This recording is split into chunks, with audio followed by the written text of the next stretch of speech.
India is like one of the fastest growing at 6.8% versus China at 3% and US at 2%. So, and the global world average is 3.4%. And I think this is again like mentioned in the subsequent slides where we are trying to say that the forecasted growth rate for India is again the highest in 2023 as compared to other economies. Wanted to understand your views on how do you see this entire India growth story for the next 10-20 years. And we have heard a lot of comments from people like McKinsey CEO, global McKinsey CEO, that this is not India's decade but India's century, and a lot of other people as well. So how do you see this entire India growth trajectory in the next decade or century? Generic question, how long did it take for you to complete that entire report? And on a lighter note, were you able to spend time with your wife during this period or not? Yeah. Hi everyone, welcome to the series Konversation with Kushal once again. Today we have with us the man who is popularly known for the Indus Valley Report, which recently got viral on social media, and there were amazing insights in that particular report which is definitely going to sound you smarter when you go on dinner or lunch with any of your colleagues. So let me welcome Mr. Sajith Pai, who is from Blume Ventures. Thank you so much, sir, for accepting my invitation. It's an honor to host you.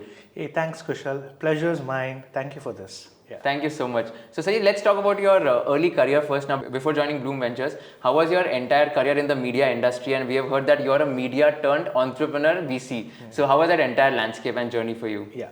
So I have a very unusual story as far as entry into venture is concerned.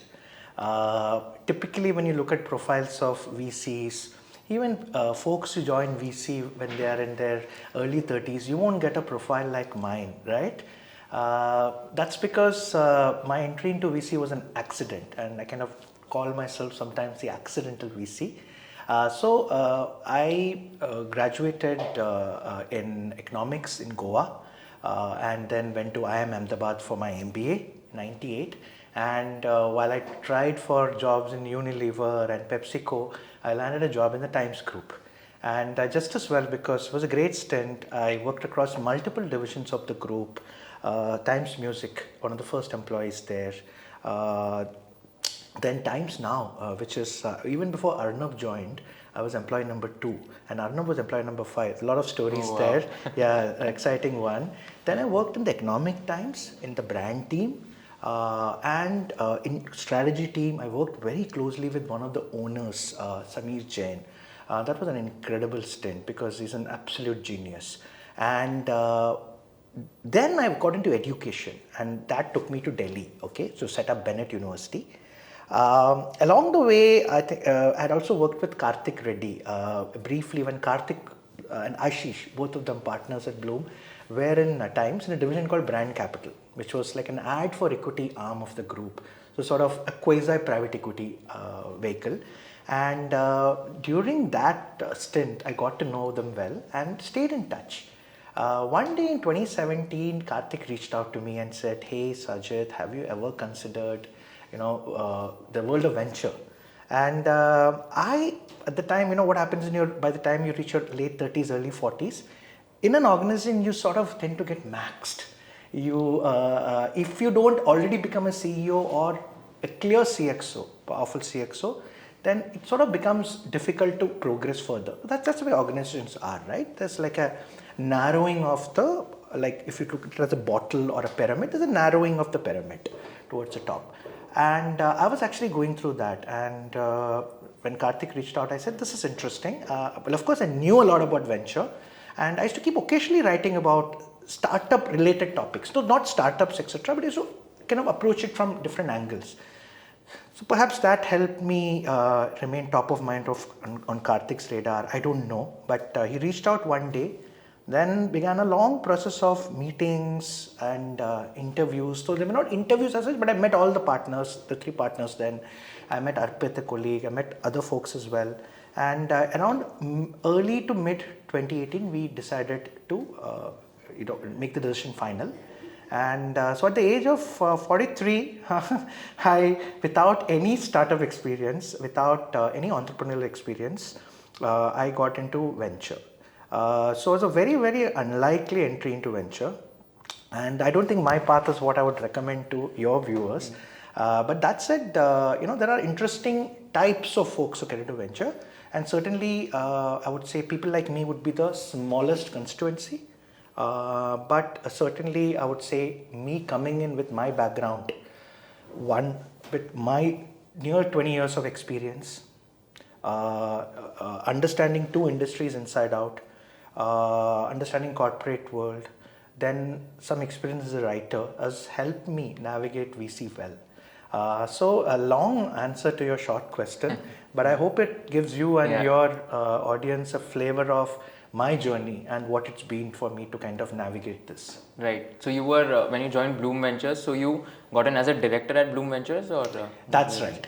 So at Blume, certainly the leadership comprises partners, and like with all VC funds, there are partners at the helm. And when I was coming in, I think for them, it was the first time, right? I hadn't not worked in the VC world as an investor before. So for them, I think there was a little bit of not hesitancy so much, but they felt, look, it's good for you to come in at this kind of a role and kind of go through this journey. And then naturally then elevation would come, and that happened in fact a month back. Oh, wow. Where they elevated me to the partnership. Yeah, oh, wow. Yeah. Heartiest congratulations Thanks, for that. Thanks, Kushal. Thanks. Right, yeah. Definitely, and I think it's definitely a proud moment. Yeah, it was a gratifying moment. That said, I do feel that there's a long way to go. Some exciting beginnings and some good investments made. Lots of value add to founders, etc. But I think there's a long way to go, and I'm clearly kind of keen to kind of ride this as long as possible. Correct. What are some of the interesting incidences you can recall with Arnab Goswami?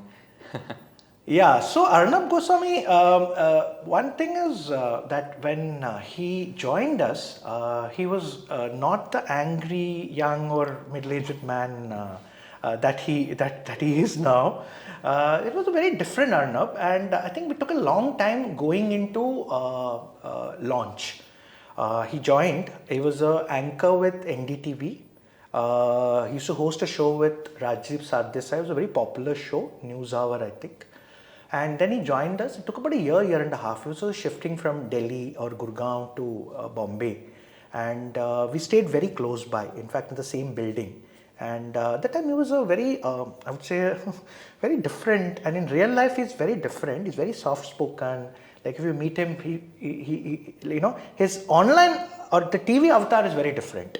And I think the switch happened somewhere in 2007 or 8, I think, when I think he tried this kind of like avatar, and it clicked with viewers, and he said, let me give more and more to them. But otherwise he's a very soft-spoken, actually very nice person. And I really enjoyed my conversations with him. But of course, online and on TV is very different. So I definitely don't want to be there in front of him being grilled. But otherwise, he's a great fun person to be with, and lots of interesting stories about Delhi and political scene, etc. You spend 30 minutes with him and you are like, wow, like this happened, yeah. Right. No, that's interesting. People don't get to know these kind of stories because usually they see like whatever is happening on the television or like the media. Yeah. But I think these kind of stories are also important to understand. Yeah. And let's talk about your VC experience as well. Like what are like some of the startup investments you have done after you got into Blume Ventures, and which one would be like one of your like not favorites as such, but one of the best where you enjoyed a lot talking to those founders and like scaling that startup from scratch by giving mentorship and all. Yeah. Well, that's a question that puts me on the spot because VCs, like parents, are not supposed to have favorite children. So you're pulling me into dangerous territory there. But let me go with your question. So one of the areas where I focus on, and I think which is dear to you as well, is Edtech. And that's a sector which has been very rewarding for me as well. And Class Plus has been the most successful of our investments. We came into it when it was not even $10 million. The last valuation was 560 million, and they are one of the few edtech startups which are actually doing very well. Like they've actually really grown in ARR over the last 1 year, and I think we'll start hearing more about them in the coming months and years. Leverage Edu, which helps send students abroad, led by Akshay Chaturvedi, is a very dear company to me. That was my first investment, and Akshay is a founder with whom I resonate very well, and we have lots of passionate arguments, and it's a dear friendship. These are two companies which I like to kind of say that there have been huge learning arenas for me. I've learned a lot from them. That said, every edtech investment and even outside edtech investments has taught me a lot, and I've learned from each of them. And I would say one big learning has been that the founder, and you're really, when you do an edtech or any investment, you're fundamentally betting on the founder. And this point has come true to and something which initially I used to kind of scoff at, saying, does the founder really, is a founder really all important? Surely the market opportunity is important. Sometimes the tech space is important. But I've come to know that the great founder can change the environment, can and pivot into a new this thing. But sometimes if it's a market and you don't have such a great founder, it can be challenging to take advantage of the opportunity. So that's been one huge learning that's come, that really our job is really about picking the right founders and giving them the right amount of help. The best founders don't need a lot of help, but you need to kind of give them the right kind of help. In a way, like I would say, you're a CA ranker, and your teachers didn't need to give you as much help, but they need to give you the right kind of help. Yeah. And that's what they did. They told you, they kept the guardrails on, they told you focus on this, focus on that, the rest you took care of. Yeah. So much the same way as far as working with great founders is concerned. You don't want to teach them anything, they know everything, but you probably need to guide them a little bit. And so I think the last 5 years, all of the investments I've done, which I'm proud of, for example, I mentioned Class Plus, Mukul and Baswat, great founders, then Akshay in Leverage, then there's Pallav in YOLO, which has done very well for us. For example, there is SourceWiz, which is an exporter SaaS company, which is doing well. That's led by Divyanshu. I've learned a lot from these. So these are some of the notable names, I would say. But that said, if my other founders hear this, they're going to say that, hey, you've left us out, Sajith. So certainly it's going to put me in a little bit of a spot. But yeah. No. Otherwise, I'll make sure that this is not reached out to them, or maybe we can add their names also towards the end. Sure. But having said this, now, there's a lot of this controversy, or maybe there's a lot of hot topic on the entire edtech industry as a whole, right? Some of them are saying that it's a bubble because of COVID. Some of them are saying that after COVID is done, offline will take off really well, because in that offline environment you get to have that exposure as well. Now in offline there's a challenge of scalability. If you want to scale after a point in time, you should go online, is what a lot of people are also saying. How do you see this overall environment and the down rounds which have happened in the edtech industry? There are some investors who are valuing the other startups at a lesser round of valuations as well. So how do you see this entire atmosphere or landscape in the edtech industry? Yeah. In edtech, what happened is that the coming together of the pandemic, which meant that you had to go online for even offerings which were historically offline, whether it's, for example, preschool, or whether it is, for example, school, they all went online. And the extremely buoyant investor market led to a sort of a frenzy in valuations.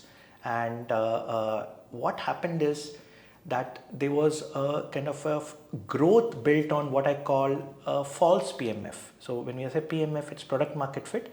The PMF here was pandemic market fit. So that meant that the numbers, whether in audience engagement, usage, was much higher than it would be in normal times. A lot more money than could have been digested went into these startups. So as a result, you had a certain artificially boosted revenues or usage numbers, along with a lot of capital going in. Now, over the last 1 year and maybe more, as pandemic eased and real life invaded, offline came back, we started seeing some of that deflation in revenue and audience numbers, coupled with the fact that the overall market has declined, right? The funding market, which also the public, the stock market has also declined. So what is happening is with bigger companies, which are typically what we call growth companies. There are easy comparisons to listed companies, and people are saying, oh, but the multiple there is so less, why is your multiple so high? So in growth, there's a little bit of a tricky situation whereby A, the numbers have come down, B, the valuation multiples have also come down.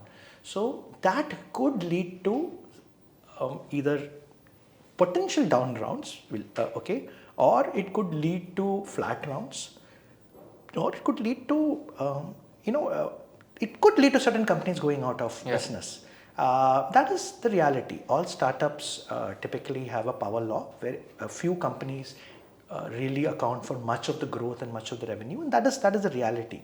So this is broadly a summary of what happened in Edtech. Now, of course, each company has nuances, so we can, if you want, we can kind of look at a little bit of them, but broadly this is really what happened. Right. And would you be like let's say, would you go for a company which has, let's say, built a distribution first like a physics wala, and then they are trying to sell some content or a product? Or is it okay to sell a product first and then figure out about the distribution by devising a go-to-market strategy? These are like the two ways of expanding your business. Which one would you be a fan of and why? Yeah. So there's a saying that the first time founder thinks product first, the second time founder, having learned everything the first time, thinks distribution first. And I think there's a lot of truth to it. I am a fan of distribution first businesses. And look, end of the day, no business which is distribution first can succeed without a great product. And no great product can succeed without getting distribution. The great products are great products because they get great distribution. So that said, why distribution matters is that distribution gets you a reaction from the customer. Whereas you can believe that this is a great product because you've built it to solve a few customers' problems and these customers are loving it. But until that product goes out into the market and the wider market doesn't accept it or doesn't give you the feedback, then you cannot really achieve what I call product market fit, okay? And you will never ever succeed. So I would say distribution first business, or even if the product businesses, the founder is focused on ensuring that this quickly goes to the market, gets that feedback, I'm happy with it. I don't think there are too many businesses which are purely distribution led, because what will you distribute? You'll distribute a product, right? So, and it has to be good, or the vice versa. Yeah. But we do see gradations, like certain founders spend a lot of time building a product without focusing on getting it to market, and by the time they take it to the market, they've overbuilt the product and it's too late. Sometimes founders take a product very early to the market, but then they get a reaction. They can quickly go back and improve the product. So I would say between the two, ensure that you focus on distribution as much. Sometimes if you are a founder, and all founders enjoy building products because that's what gives them joy, right? Very few founders get up in the morning and say, "Yaar, main jaake 10 logon se baat karunga." Like that's not. I mean, maybe there are founders who like to do that, and they're great founders. But many founders love to build, okay, and that's what gets them excited. The only thing I would say to them is build, right? But don't delay going into the market too much, because you'll pay the price for it. Yeah, that's a very valuable advice, because what happens is nowadays most founders, or maybe most people who want to get into entrepreneurship, have the fear of failure, of just starting out, like what if this doesn't work out, etc. And half of the time is spent in that area, like in that time itself, where they don't start anything but just think, what if I fail and all. And I think it's good to start immediately, because you get a customer feedback, and as and when you want to improve, you can just ask the customers what exactly they want in the future, and like how can we improve as a company. Yeah. So I'll qualify that a little bit. I'm a fan of folks spending time on the problem, immersing themselves. Like you see a problem, you see a gap in the market. Instead of immediately building a product, allow, there's an interesting topic called minimum viable testing. even before a minimum viable product. It came from Gagan Biani, who's an Edtech entrepreneur, who's building the Maven now. So there are ways in which you can get customer feedback without building a product. So I'm a big fan of spending time on this immersion phase. Got it. Okay, and because the first product you build or conceive may not necessarily be the right product. Josh Koppelman of First Round, I'm a big fan of his writings and tweets. So he talks about spending time on the pick. And he says, if it's a startup that succeeds and is going to grow, it's going to take 8-10 years of your life, right? It's 8-10 years of your life. And why wouldn't you spend 6 months at the early stage on the pick? Because that gives you 20x leverage, 6 months, 10 years. So I resonate with that observation, that feedback. And I would say, while you should not delay customer feedback, once you have the product, I do feel that it is fine if the founder takes 4, 6, 8 months to think through, investigate, do user research and come through. If that is out of fear, then that's not the right thing. But if it's out of a desire to learn a lot, then that's the right thing. How would you advise people to overcome fear of failure? Yeah, so I'm probably not the right person, and you probably need to kind of talk to experts on this. But yes, failure is something we see in our venture world. And one thing I would tell anyone who's starting up and trying for a startup is, there is absolutely no stigma to failure. Today, founders who reach out to me proudly say they've failed, and we do not hold them accountable for it. Failed founders we love because they've learned so much. They've learned and they won't repeat those mistakes. Of course, they may do new mistakes, and that's completely fine. That is life. Right? Life is built on a series of mistakes, and every success has so many issues and challenges behind it. We only see like the edited out parts. So I would say that if you are a founder looking to start out, do not worry if the venture fails. There is absolutely no stigma. In fact, it will be a plus on your CV. Okay, you may get more interview jobs if you wind that down, because people say, "Wow, love such profiles of action-oriented folks who've tried out, have learned a lot." If you go, and many folks who come to me have failed. In fact, there was someone who had failed twice and had come to me, and that was an interesting conversation. So one thing I would say is, there is no stigma. So if you're scared of failure, that dunya kya bolega, forget about it. It's actually a plus in our world, in the startup world. I don't know about the corporate world, but even in the corporate world, people today accept that everything is not a straight line. There are these squiggles and wiggles, and that's when ups and downs, all of them happen. So I would say, look deep into yourself. What is it that you're scared of? When you say failure, what is it that scares you?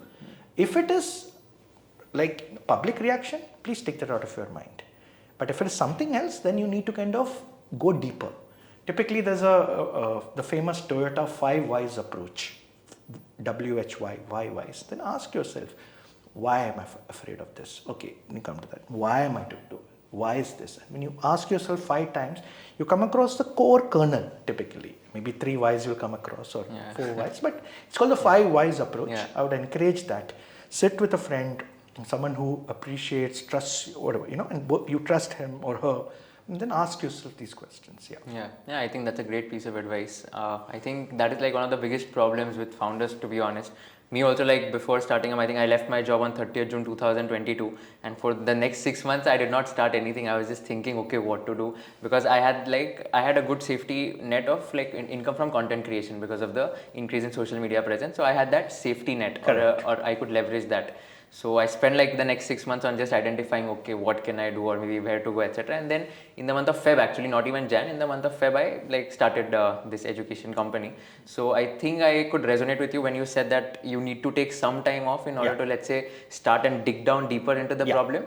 But at the same time, what I felt was that this 6 months period is something which is definitely going to be worth it, and these 6 months of investment would reap you fruits in the next few years. Now, you don't know when it will be 3 years, 6 years or 8 years, but definitely after having that patience, then definitely the fruits will be there. Absolutely. I love this approach of taking time off, spending time immersed in a particular world and building distribution and, so that helps. As every founder who today is launching out, I would say build your own distribution as much. And one of the things I do is folks who have reached out to me, I also look at their Twitter and LinkedIn profiles, and sometimes there are LinkedIn superstars or Twitter, like the 30,000, 40,000 followers. I think that's a plus because tomorrow, if you come up with a startup, you have 30,000 people who follow you. You have distribution. So I certainly take that very seriously. Right. I think it's a good way of reducing the customer acquisition cost initially, and then using that distribution, then probably you can spend afterwards if you want to scale, if you think like a lot of people are liking it. Well said. So, I agree with that. Because early on, you fundamentally won't have the full product, but you have like half an idea or half a product or like an MVP. That point, what you want is quick reactions, right? Exactly. And maybe a bunch of, if you're in the B2B space, you want design partners, 5, 6, 7 firms. If you are, for example, it's a B2C product, you want beta testers. And your distribution of 20, 30, 40,000 people, sometimes even less, 5, 6,000 people, can get you those audiences and reduce the risk. So I absolutely agree with that path and strategy. Makes sense. Let's also talk about the Indus Valley Report. I think it's also there in front of us. And trust me, while I say this, I mean it completely. I mean, I read that report in one go itself.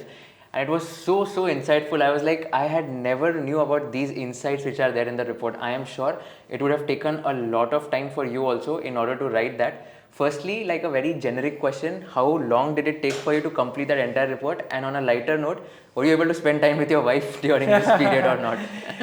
Yes, this is the second time we're doing this, and my co-conspirator, my partner in crime is a young man called Amal Vats. And Amal is IIT Bombay 19, then 2 years in strategy, and he joined us. And he's been a kind of an equal participant in many ways in the report. A lot of the charts are from him. Of course, I'm a little older and I have a lot more ideas and insights. So So I would say that the report has 2 phases to it. And there's a very well known in the productivity sphere a gentleman called Tiago Forte. And Forte Labs, Forte Labs on Twitter. He's the author of the book Building a Second Brain. He talks about creation or any creativity having 2 phases. There is divergence and there's convergence. Divergence is a phase where you're researching out different things, you're learning, okay, what do we, and you're going down different rabbit holes. Convergence is when you say, okay, abhi likhna hai, abhi, I need to kind of put this together. I need to make a video, or I need to make a song, I need to make like a article or presentation. And then you start whittling it down and putting it together. So I would say the divergence phase, which is the research space, starts typically around October for us. This time we got a couple of interns also. And we started collecting, classifying a lot of reports, etc. With each reports, we would cut out interesting snippets and put into a common folder. Then around, I think, Feb 28th is when we release the report. We time it with our annual Blume Day, which is sort of a event where we host our LPs who invest with us and a lot of our founders. We do it around late Feb every year. So this year, Feb last week was when we released. So around mid-Jan, we start working, and that phase is a little intense, about 6 weeks. And that's the phase during which, you pretty much go into a caveman mode. And I work weekends, etc. Towards the last 3 weeks, it's crazy. I stopped doing a lot of even investment related meetings. I just take time out because, I have a very understanding family and it helps that my daughters are older. They're 17 and 15 and my wife's very understanding. She lived through this. Amal's girlfriend is very forgiving. All my colleagues are also very understanding. They understand that this is an important report. It kind of is a publication that goes from Blume. It carries the Blume stamp And I also sometimes interact with some of them for ideas, insights, etc. And so that's the, I would say, the convergence part is about 6 weeks. 6 weeks is pretty intense. And then we kind of come out for air. Around the last 1 week, we also, 1-2 weeks before, we also release interesting things out there to tease the audience and build distribution. So I would say every great product needs to have distribution thought of very early. And the best products also bake in good distribution into it. Okay, and that's why I think the Indus Valley succeeded. When we select certain content, we use the internal principles that we have. One of the things is that it has to be surprising. Like, you can't present obvious data. Like, you'll say, what is the thing? Because I respect your time. You want to give me an hour to read this? Or sometimes people take out 4 or 5 hours to read this. Then it has to be something that is surprising, true, impactful, cool, and gives you knowledge. So it has to be content that sticks. S-T-I-C-K. Okay. So that's sort of a principle that we have internally. We have a lot of stuff like this, and the way we select data.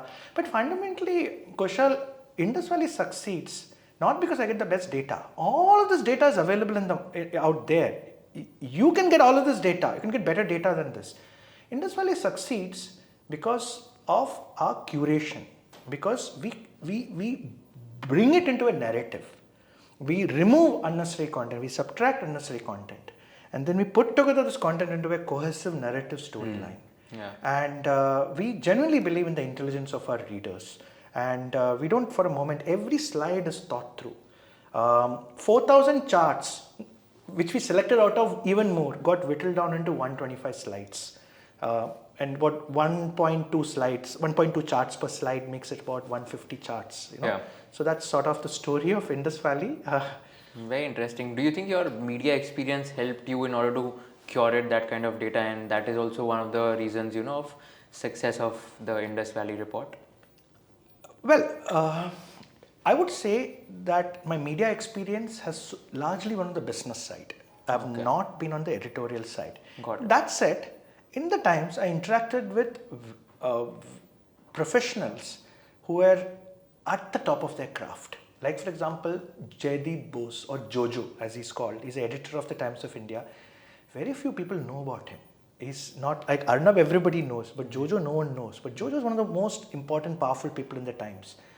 He's an ultimate craftsman. He spends a lot of time on the headline, etc.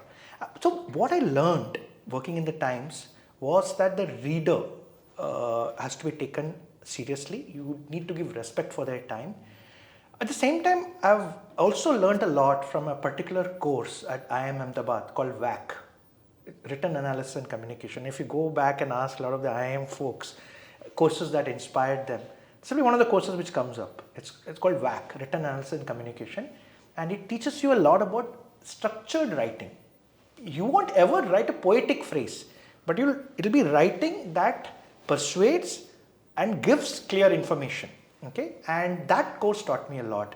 So then reading good stuff taught me a lot, and I learned a lot from great pieces of art, good pieces of writing, and all of that kind of has come into this. But ultimately it's boiled on not wasting the reader's time. Yeah, definitely. I mean, for sure, I can vouch for that, because I have read I've read all the slides, and I was trying to create a summary, to be honest, just to present it, or maybe just create some content out of that. But I don't know kaun sa summary kya dalu. It's already so summarized and in such a beautiful manner. There's literally no way I could summarize that report. So I mean, kudos to you and Amal for that. Thank you for that. And I mean, convey my best wishes to Amal as well for that.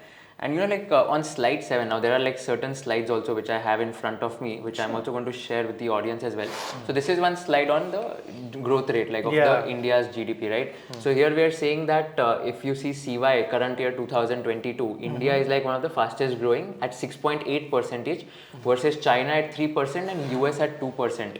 So, and the global world average is 3.4%. And I think this is again mentioned in the subsequent slides, where we are trying to say that the forecasted growth rate for India is again the highest in 2023 as compared to other economies. Wanted to understand your views on how do you see this entire India growth story for the next 10-20 years. And we have heard a lot of comments from people like McKinsey CEO, global McKinsey CEO, that this is not India's decade but India's century, and a lot of other people as well. So how do you see this entire India growth trajectory in the next decade or century? Fair. I do think there are powerful forces converging that give India an incredible shot at getting into the ranks of middle income economies. Right now, per capita income is around $2,450. Yeah. Some studies give it at $2,250, some studies give it a little higher, but $2,450, $2,500 is where it's at. People like us, typically what I call India 1, 10 to 12% of the economy or 10 to 12% of the population would be around $10,000 per capita income. I would say that over the coming decades, if these forces continue, if we are able to get our act together and execute well, and I don't see any reasons why we can't, we would certainly hit close to $4,000 to $5,000 by the mid 2030s, and certainly, hopefully, by 2040. The forces are as follows. One, there is a gradual rise in incomes on the back of rising productivity, etc. So, one also called there's a natural growth rate every year, and that leads to rising incomes.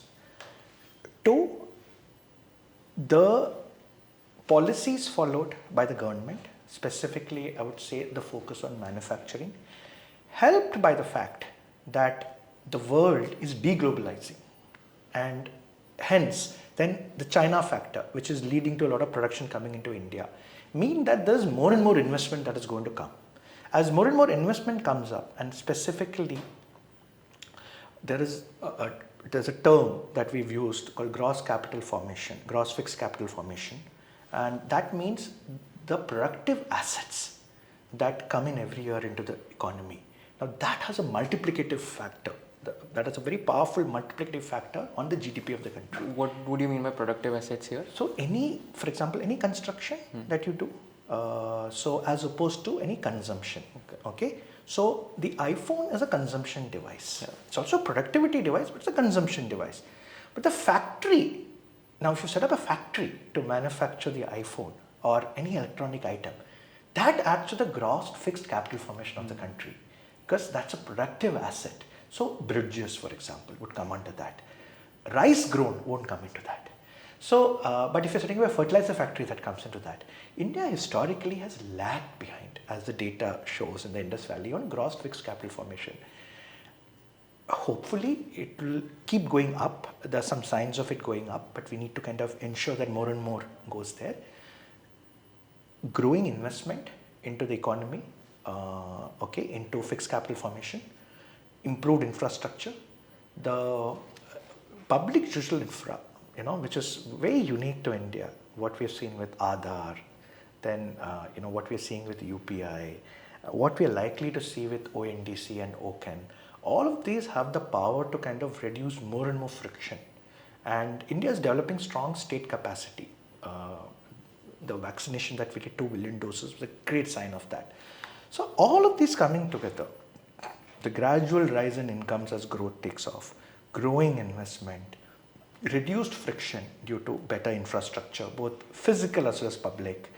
All of these give me the feeling that the next decade to 2 decades will see a heightened growth rate of 5% plus in the Indian economy, and we should hit, I would say, about $4,000 to $5,000. $4,000 is an important one. It's typically seen as the inflection point. When at $4,000, you have a lot more money available for discretionary goods, and that leads to ripple effects as well. And by the 2035, 2040. So I'm confident of that. Right, makes sense. And I think in your Indus Valley report itself, I also read that, in fact, Morgan Stanley stated that India will become like world's 3rd largest economy in the next 2 decades, and surpassing Germany in that area. So I think it also resonates with that. Yeah, well, we will surpass Germany and Japan, but I would say that by itself is not something to be proud of. I'll be honest. We are a 1.4 billion population. Germany is not even 100 million. Japan is 120 million and is depopulating. So naturally their GDP will come down. But these are countries which are very high per capita incomes. And my dream is not of GDP. My dream is of per capita income.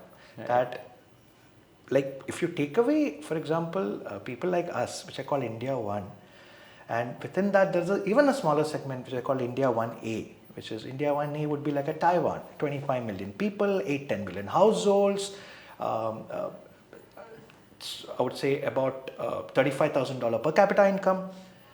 Then there is India 1, which is a slightly wider thing. So India 1A would be a subset of India 1. India 1 would be like Mexico, right? Yeah, 120 million people, $12,000 per capita income and so on. But if you take this away, the India's $2,500 will come down to below $1,000. And I certainly want a reduced gap between India 2, India 3 and India 1. And more importantly, for the base incomes in India 2 and India 3 to go up, which we are seeing good signs, and hopefully we will see these incomes grow more and more. Right. Yeah. I think since you're mentioning on India 1, India 2, India 3, maybe let me just take a minute to explain the audience like what exactly is like the entire India 1, India 2 story which is there. So probably like India 1, like which you have covered in your slide 17 as well. So India 1, which you are trying to say 115 million people, $1.3 trillion GDP, these guys are contributing, which is like the top, like the best people who are highly monetizable, and startups like Dunzo, Cred and Netflix are having customer base in this category. Then there's India 2, which is more like a Philippines, which has 95 million people, which contributes to $250 billion of GDP.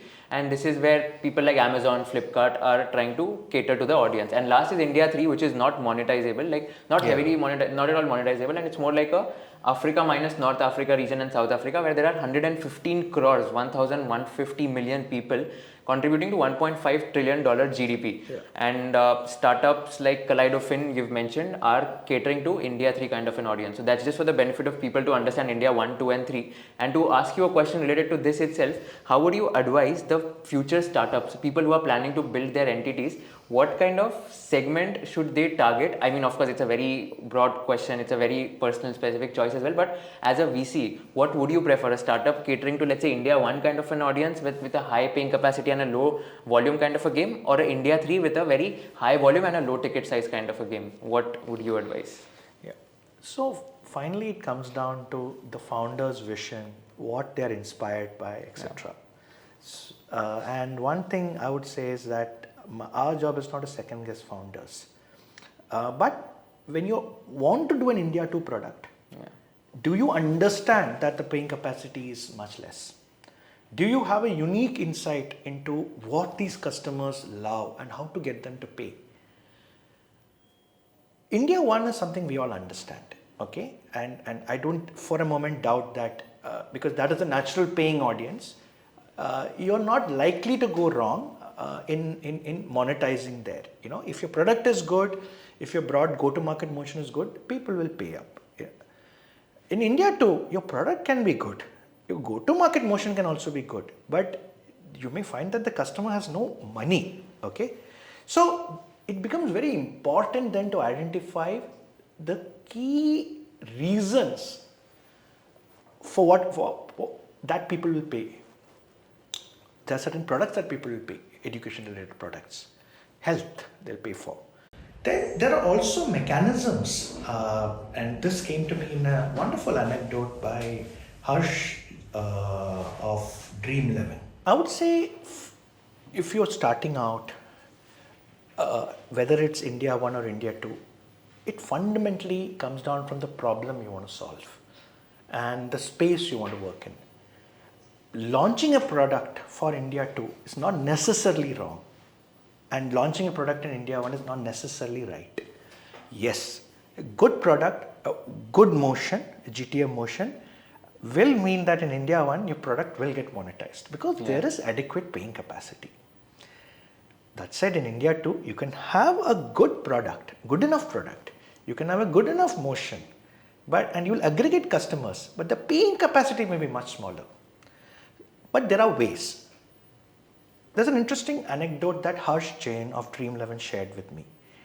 He said in India they have a product, Dream11 has a product which is, but to take an example, I mean I don't remember the exact number, take 300 rupees.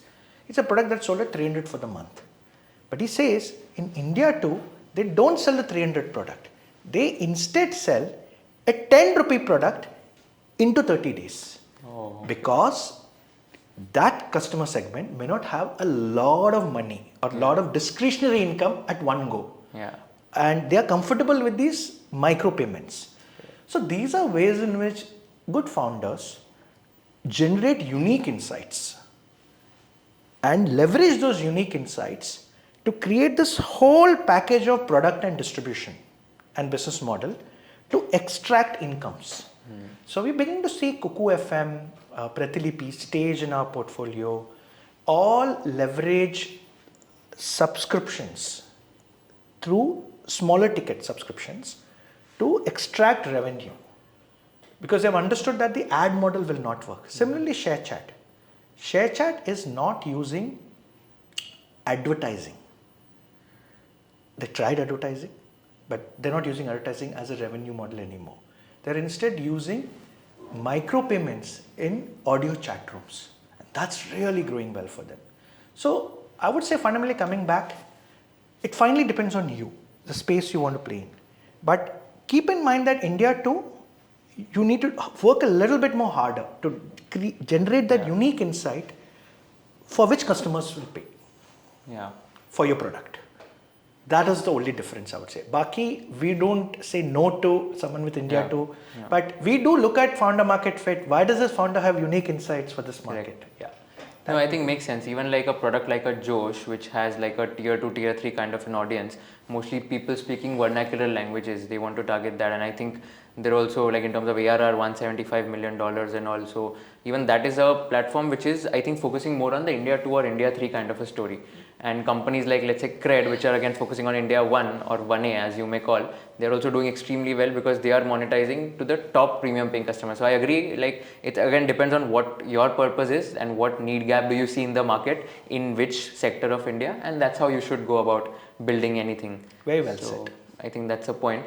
So I think, covering one more topic which we should now discuss, and this is something which was very, very interesting. So there's this slide number 63 in your Indus Valley Report which talks about private investments matter much more in India and the India unicorn valuations as a percentage of listed market cap. True. For the benefit of audience, let me just put it out. So India's unicorn valuations, all the unicorns as a valuation as a percentage of listed market cap is 10.5%, which is the highest as compared to US, China, EU and the SEA sector. So US is 3.8%, China is 5%, EU is 4%.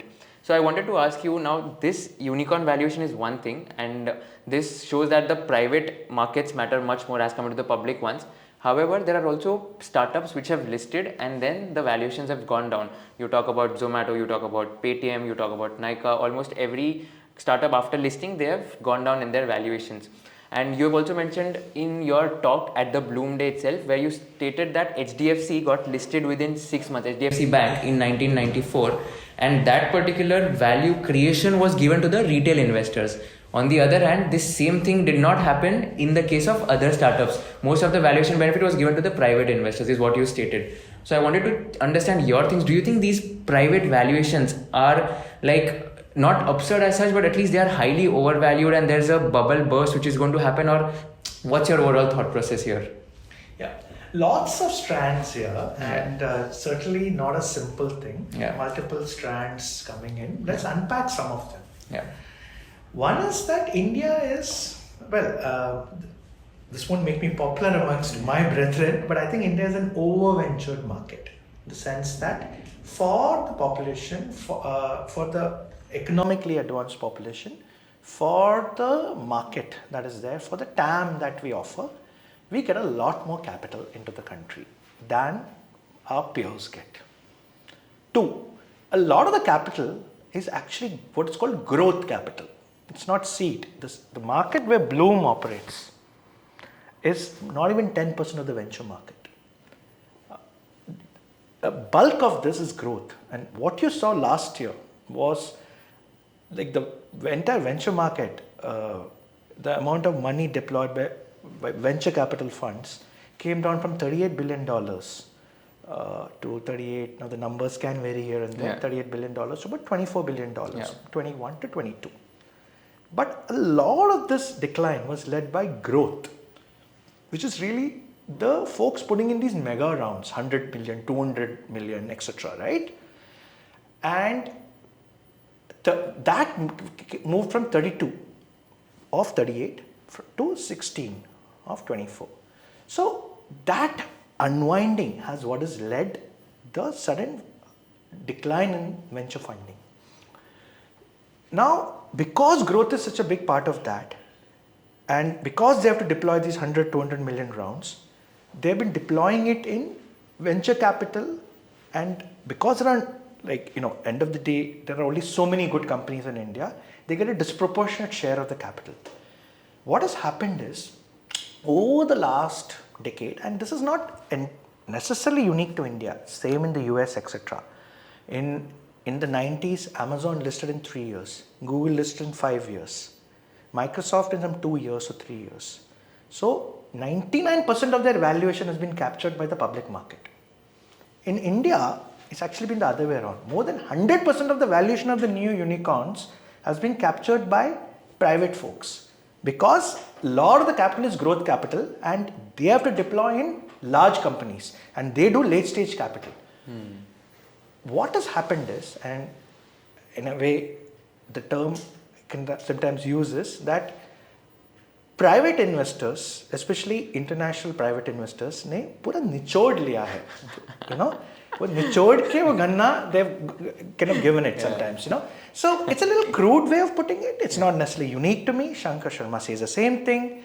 But the result of that is the product that goes to the public markets, or the company that goes to the markets, is typically had a lot of growth already sucked out of them. And the moment they fall down a little bit, the market punishes them. Right. Unfortunately, too many trends have come together. One of them is the fact that the 2020, 2021 was an extremely buoyant market. That itself coming down is also part of the story. So multiple trends there, but I would say what you said is right. The Indian Indian financial market is a bit overweighted in favor of private markets. We don't have as vibrant a public market.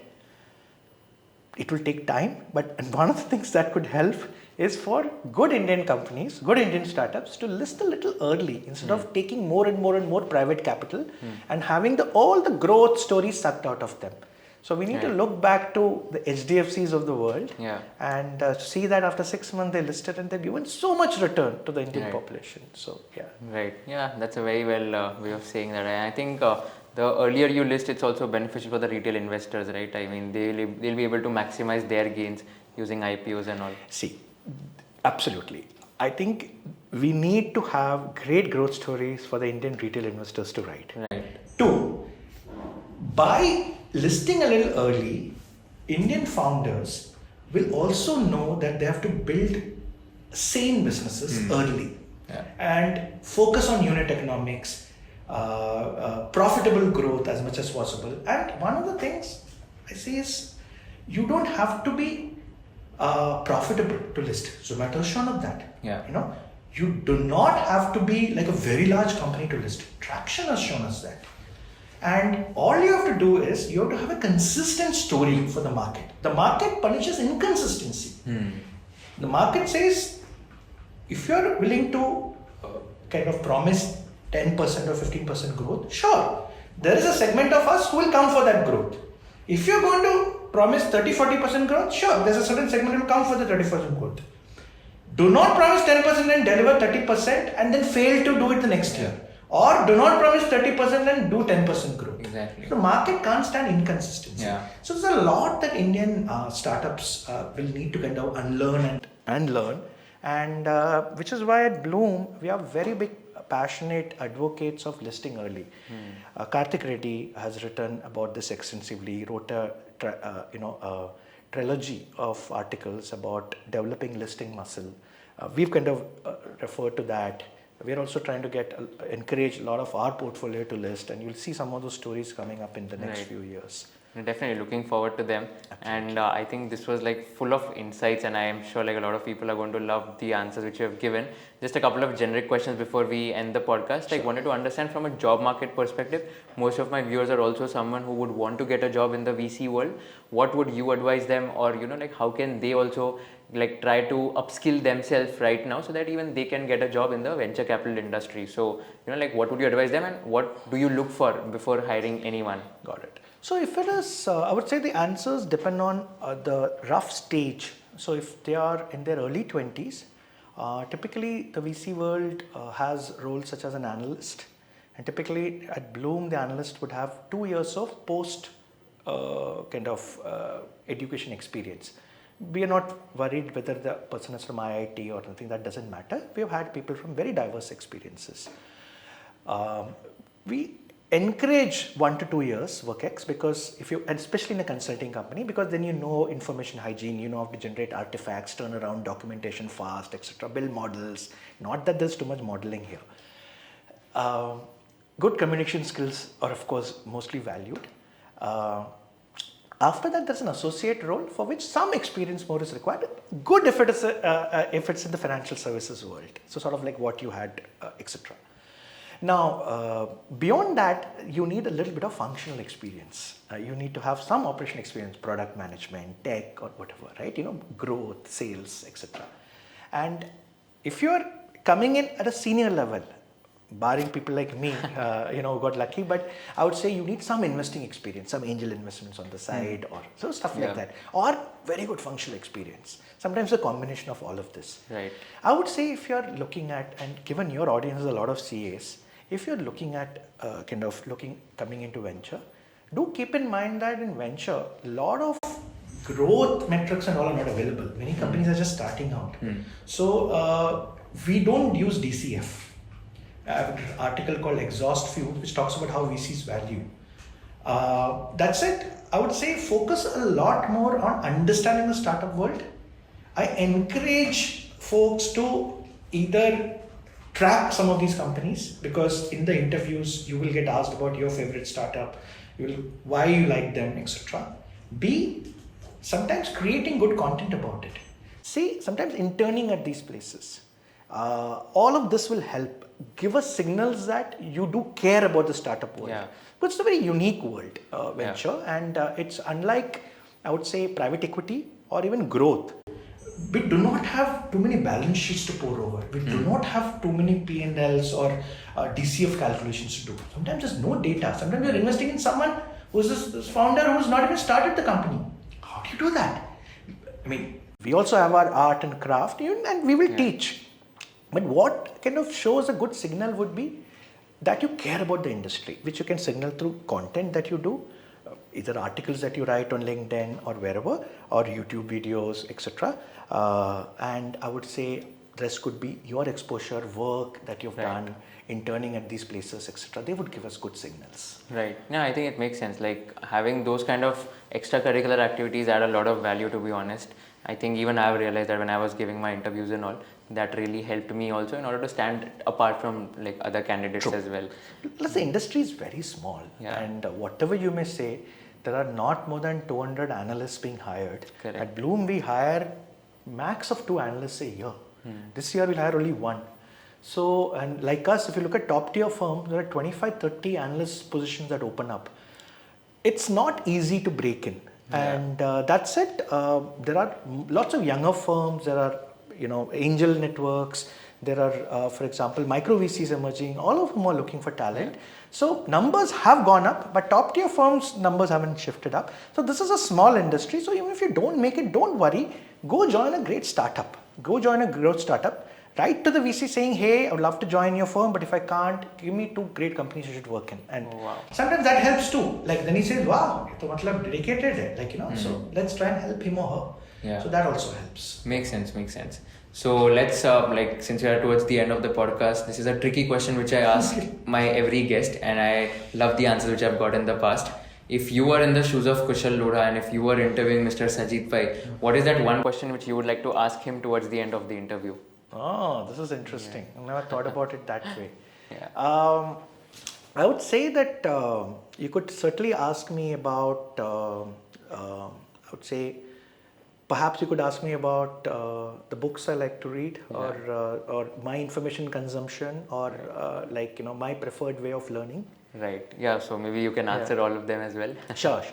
So I would say one of the interesting insights I've had, and which I encourage, is that a lot of the learning and it has to be driven by what is native to you. So I would say that earlier I used to look down on people who didn't read, but today I would say that there are people who talk to people and learn. There are people who learn from YouTube videos. There are people who learn from books. There is sync learning and async learning, and I respect all kinds of learning. Sometimes there are people who have to hands-on learn. Okay, so I respect all that. That said, I think one of my big learnings in the startup world has come from podcasts. Yeah. Because there's a lot of current learning locked into it. Many startup founders don't have the time to write books, or write articles. Like Kunal Shah. But to learn about Kunal Shah, you have to read his interviews. Yeah. And check every podcast he does. Now, of course, a lot of it, I keep seeing this. End of the day, you will see some ideas repeat, but you'll always see one new idea in every podcast he does. And I would say there are very good podcasts, even YouTube interviews. I put them in the same category. Yeah. And I would say interviews, whether it's podcasts, YouTube, are huge sources of learning and wisdom and information. Yeah. And I would actually encourage your audiences to use that. If they're going for an interview, do check out 2-3 podcasts where the founder has come. They will be. And mention that in the interview. You will see a very different interview happen. Right. You will then control the narrative of the interview. So this is what I would say. I would say that as much as reading books, articles, that is great. Look to podcasts, YouTube interviews. Many times they combine, and that is where you have a lot of earned secrets. Right. Insights, wisdom, tribal knowledge, etc. that come in. So what are the top 3 books and top 3 podcasts if you were to recommend anyone? Okay. Look, I think top 3 books, I'll always recommend some books which may or may not resonate, but I would say I'd give you a variety. One of the books that I've learned a lot from is a book called High Output Management, but it requires a little bit of work X to kind of appreciate it. It's by Andy Grove, one of the founders of Intel. It's about managerial styles and productivity. A book that I recommend for learning about venture is The Power Law, The History of Venture, The Power Law. So if you're keen about the field, do check Power Law out. A book that I recommend for quick exposure to Indian venture history, etc., is The Big Billion Startup. And so just 3 books. But that said, look, it really doesn't matter. If you like reading about history, read about history. If you like reading about biology, read about biology. It doesn't matter. Read fiction too. Podcasts, I would say that the Colossus, joincolossus.com, family of podcasts is exceptional. And there's 20 VC, which I recommend. Harry Stebbings' podcast is way to become a VC fund. In India, 100x Entrepreneur has very good podcasts. So these are, there are lots more, but these should give you a broad idea of the lay of the land. And Kushal, you do great content yourself as well. So I would say that certainly folks should systematically go through the interviews that you've done. And that would help as well. Because you do have a nice style of interviewing and gleaning out the wisdom from each person you interview. So so I would say your interviews and your body of work is one place to start as well. Means a lot. I think this coming from you, coming from an industry stalwart like you, means a lot to me, to be honest. And I think it's all because of guests like you who are so open and candid on these conversations, who also want to give back to the fraternity. It's all because of you that people want to consume this kind of content. To be honest, if I'll be very frank, there is no role of me here, just except asking some questions. It's more like the knowledge and insights which you have over the last few years of experience, that is going to the audience, which is very valuable. And I think I'm just a medium through which the information is going to them. So I think that's my job. But well said, and thank you. But means a lot. Thank you so much for your time. I had an amazing time, Sajith, and I'm sure all the audience who are watching this, they're going to have an amazing time. Thank you so much. Thank you. You're welcome. Thank you. Thank you.